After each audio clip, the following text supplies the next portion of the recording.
Hello, everyone. I am Rachel Quast with Shed. I can be found at www.9shed.com. And I offer counseling, specializing in eating disorders, relationship issues, and spiritual struggles. And as well as group therapy and health coaching. So I try to wrap it around in the whole mind, body, spirit work because they definitely work together. And if one is off, it can affect one of the other aspects of our health. So we want to address all of them. So today we're going to do a little bit of a combination um, of addressing the emotional part of our health as well as the physical, because we're going to take time to do some meditation, but yet at the same time it's going to be having a therapeutic aspect to it. So we're going to get into what I call emotional needs or psychological needs, and these are some just bare bones, try to keep things simple, of needs that we as humans need to have and need to have met in our lives from childhood into adulthood. And if not, then what I find is that we end up adapting some patterns.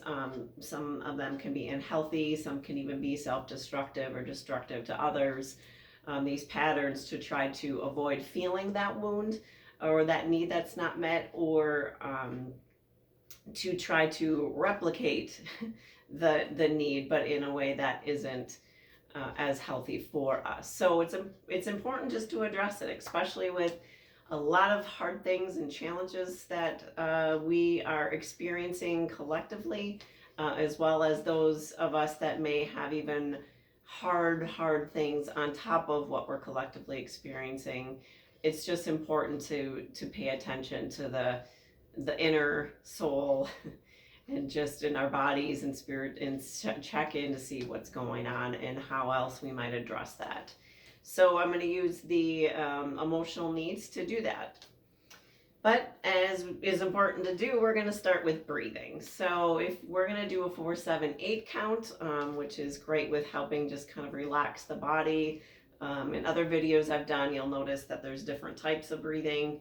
But today for this one, we're going to do 4-7-8. So 4-7-8 means breathe in 4 seconds, hold for 7, which is for me challenging, but nonetheless, we'll give it a good shot, hey? And breathe out for 8 seconds. So let's give it a try. So we're gonna go in 4, hold 7,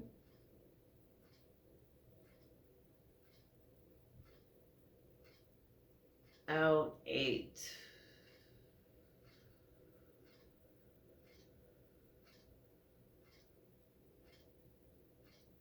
Good. Another one in 4.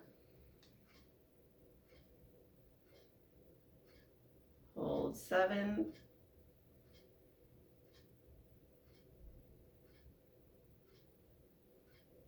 Out 8.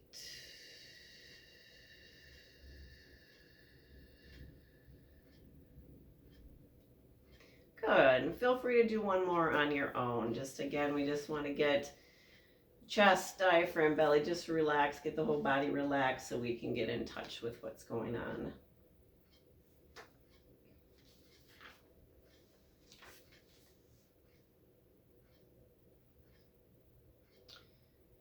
So I just want to start with a little bit of information. Believe it or not, 85% of our beliefs that we carry about ourselves, about the world, about systems, etc., 85% of them have been developed by the age of 8.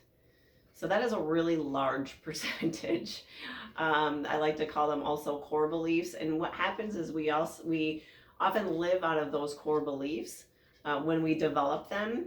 And then we continue to believe them until they are confronted, dealt with, and healed. So just for an example, I remember at the age of 8 making a core belief that I'm not going to depend on anybody else. I'm only going to depend on myself. It was just a continuous of being let down, not getting other emotional needs that I needed met. and it just hurt too much. So out of that pain, um, I made a belief of I'm done. And so then I continued to live out that self-reliance and not and lack of healthy dependence or interdependence on others, until I started to work on that and confront that. So that is just one example of what I mean about beliefs or core beliefs, and the examples could be endless. So let us just start. I want to name what those basic ones are, and I will name them again because we're going to be doing an activity with it. So the core beliefs are control, self-esteem, which I like to call worth. It just, I think the self-esteem word kind of got worn out a little bit, and a sense of worthiness, though, is pertinent to a human. The third is independence. Fourth is safety. Fifth is trust. And sixth is intimacy. And when I say intimacy, I mean connection, right? Being vulnerable with, being able to be your true self, and someone in return being able to be them true self. Saying the things that we appreciate about ourselves as well as our weaknesses, because we all have them, right? So it's just this vulnerability connection. I want to dismantle the belief that media puts out there and movies and such that intimacy is sex. Nope, it's not. Perfect example of those that are experiencing addiction with sex. It has nothing to do with true intimacy, but more of the act, and it's again an unhealthy pattern that one is trying to feel that intimacy without being vulnerable. So, and then the sense of trust I also want to address, which is trust in others, but also a trust in oneself. When there's been trauma, um, um, being raised by a narcissistic parent, different things, that ability to trust oneself sometimes is broken, and that needs to be addressed, because that's a really important piece of being able to be human in this world and be safe. So again, that's control, worthiness, independence, safety, trust, and intimacy. So what I would like you to do is just do another deep, like chest out, diaphragm out, belly breath, another deep breath. And while we're doing that, just think on your childhood in relation to those different needs. So just take that big life-giving breath.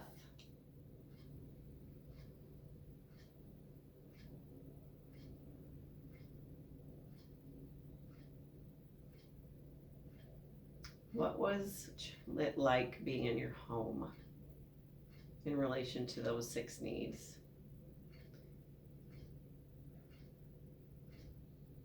What was it like to be in school in those with those 6 needs either being met or not met?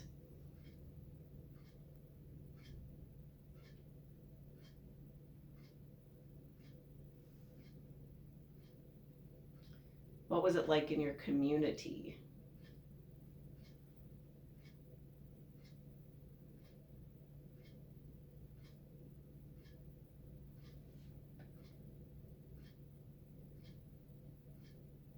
What was it like with extended family? Aunts, uncles, cousins, grandparents? Try to get an image of yourself.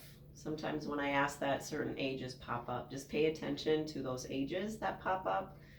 Um, and where do you see yourself? When I asked you to envision those, did you see yourself in a certain room, in a certain house, a certain atmosphere? Like what happened? What popped up for you? What were those first memories, thoughts, and images?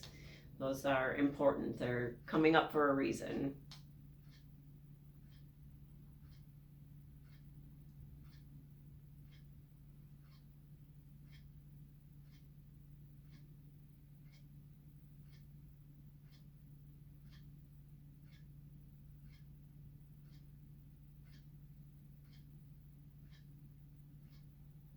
Just keep breathing and just keep letting your mind scan Did you feel that you had a healthy ability to control things?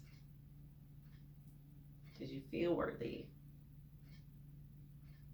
Did you feel like once you got older, you were given a healthy sense of independence, or was the environment over controlling and suffocating?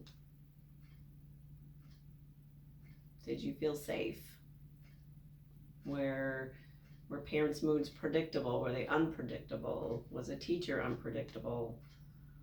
Could you just kind of let down? If you felt like you were a little on guard, then very likely a sense of safety wasn't there. If you had to make sure I didn't do or did do, what mood is the person going to be in? Those are different ways of checking if safety was there. Could you trust others? Were you allowed to trust yourself? Or were your decisions always questioned, criticized, mocked?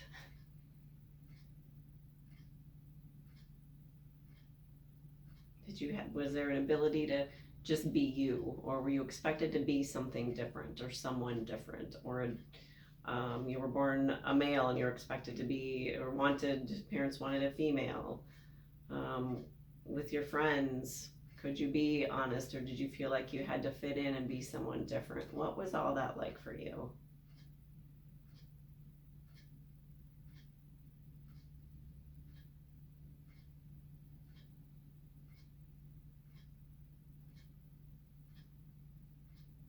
Very good. Even that can be tough. So, um, if this is feeling a little overwhelming, feel free not to check in as much and just kind of step back and listen intellectually and maybe tackle it a different time. That is absolutely okay, because sometimes this work can bring up too much trauma at once, and definitely do not want to re traumatize anybody with this exercise. It's supposed to be a healing thing. Um, so just please keep that in mind and give yourself permission to do what you need to do through this, even if it means turning it off. That's great, and you need to do that. So out of all those needs, I'm going to ask that you pick one of them, and we're going to deal with just one of them. So again, I'll read them again so you can choose. But it's control, worthiness, independence, safety, trust, and intimacy. Which one of those, if you're willing, would you like to do this brief meditation with me?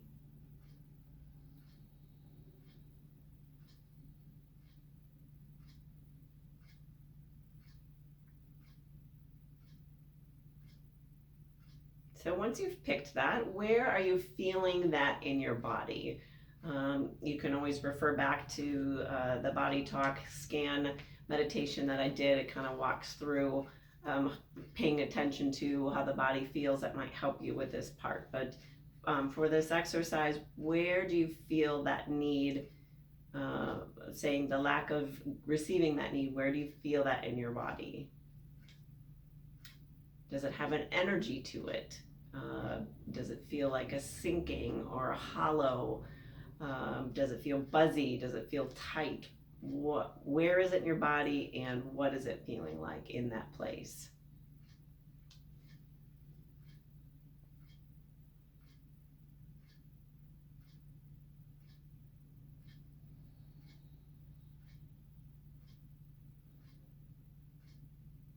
Does that feeling that you found, or there may be feelings, it very well could be more than one, but is there an image associated either with the need or with the feeling? So, for example, years ago when I did this, I felt, I'm trying to think of what need it was. I don't remember the need offhand. Worthiness. And it felt like this big black thing lodged in here with spikes. So this feeling of like if I moved wrong, I would get cut. Because of the environment I grew up in, which was very, very controlling, that image really seemed to fit. So I hope that kind of ignites different images for you and what that image may be. And again, I don't want you to conjure it up and try to find, just what pops in your head the first time that I say this. So first thoughts are important because first thoughts usually bring up what needs to be addressed or what's true.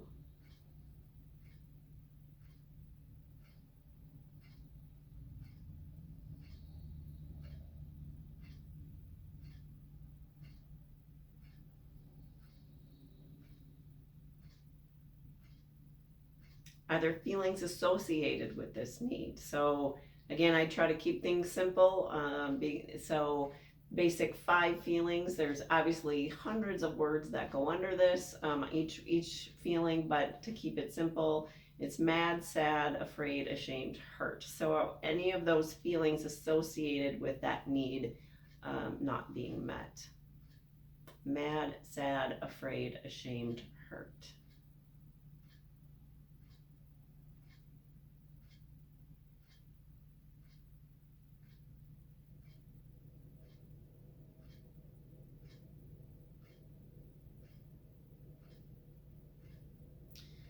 So now I'm going to ask again, if you're willing, if this is comfortable for you, are there any examples, images, or stories that come up related to that need?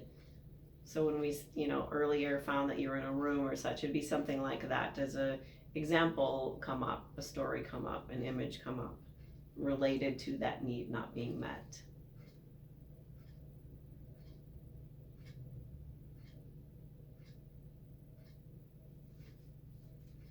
And as you see those examples and images and stories, how is that little girl inside or that little boy inside responding to those events?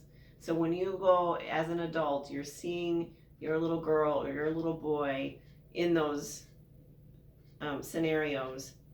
How is he or she responding? Like, what do you see? The actual response, not again, not the adult version of that, but try to climb into the feeling and the story of that little one that you were. Climb into that and try to re-experience just a little bit of it.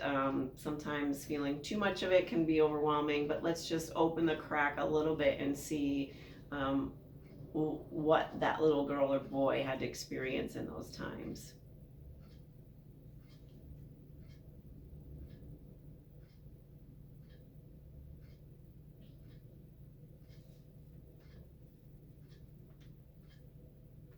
So again, where is your little girl or boy? What is he or she doing and feeling? Is anyone around, or are you with yourself?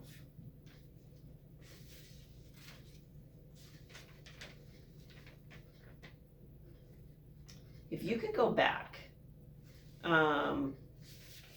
into that scenario and that example, what does that little girl or little boy need? Can you ask him or her?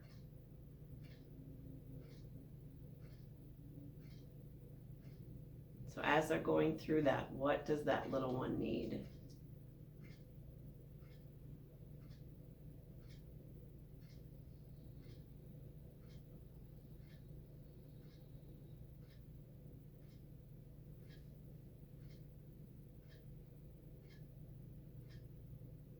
If you're having a hard time, it might be a hug. It might be someone to take you out of that environment. It might be encouraging words. It might be protection. So just some ideas. So after that little girl or boy has spoken what those things are, can you bring yourself back as an adult? So you at this age, and say your little one is 7, bring your adult self back into that scenario, back into that time where you as the little one was, again, as hypothetical example 7. Bring yourself back as the adult, or bring someone that you trust back with. So you can check it out first. So if you bring yourself back, let's first see, how is that little girl or boy responding when you're in that scenario?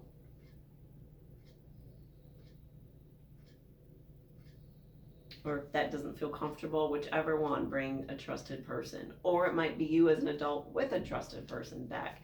But when you bring that person or people back, how is that little girl or little boy responding once you're back into that old environment? What is he or she doing?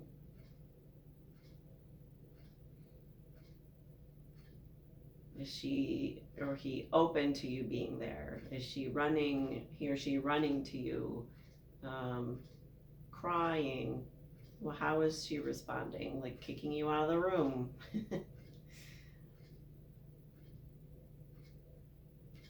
And what does that little boy or girl need to hear or receive from you or that trusted person, the trusted adult?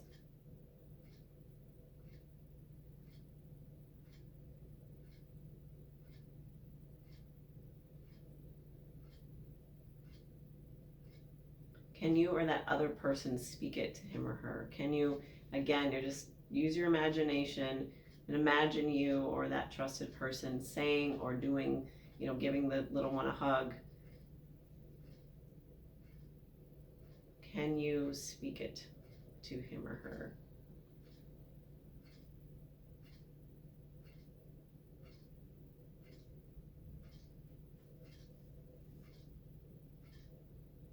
Does she respond? um, if not, you will see that there may need to be some more self compassion for you, and you as a little one. If that little boy or girl is shunning you, then there, we need to work on compassion.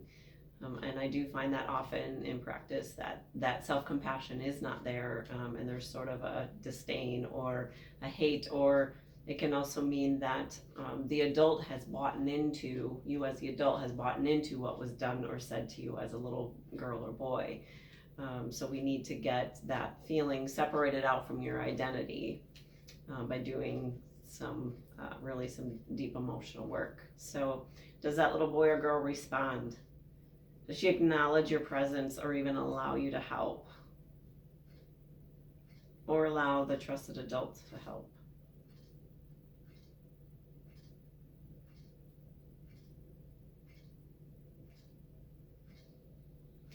Let that little boy or girl speak.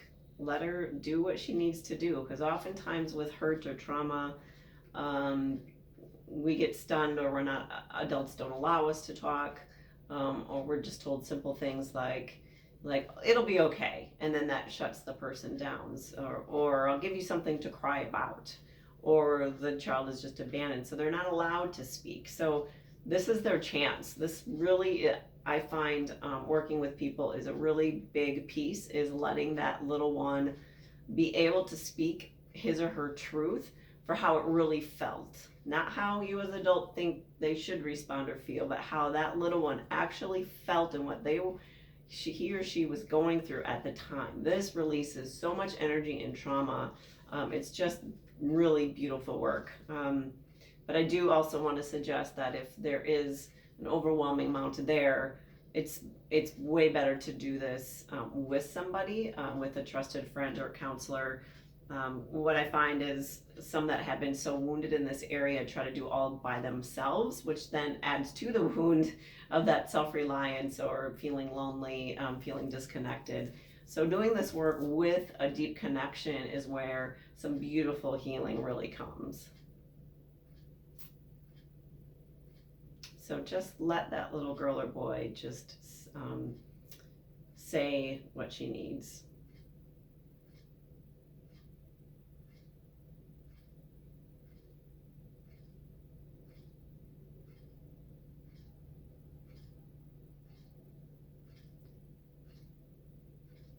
And what does she or he, the little boy or girl, need from you or that trusted adult going forward? From this point, what does he or she need from you or that trusted adult?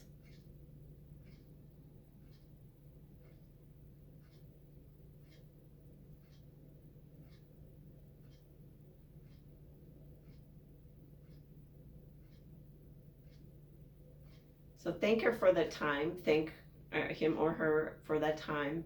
Thank that little boy or girl for speaking his or her truth, because that is so important to validate and acknowledge that they spoke truth and feelings.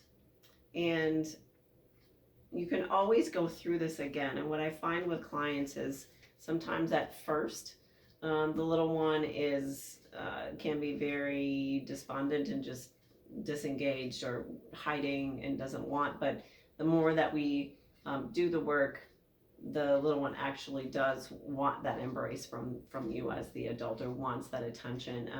It's called reparenting, and so we can actually give to ourselves, and through spirituality, through God, universe, whatever works for you. I don't want to force any spiritual belief on anybody, but that can also happen too with the spiritual realm, as well as, and again, as well as I said, with connectedness with others. So I find that three-prong self, others, and God really help do some healing in these trauma areas.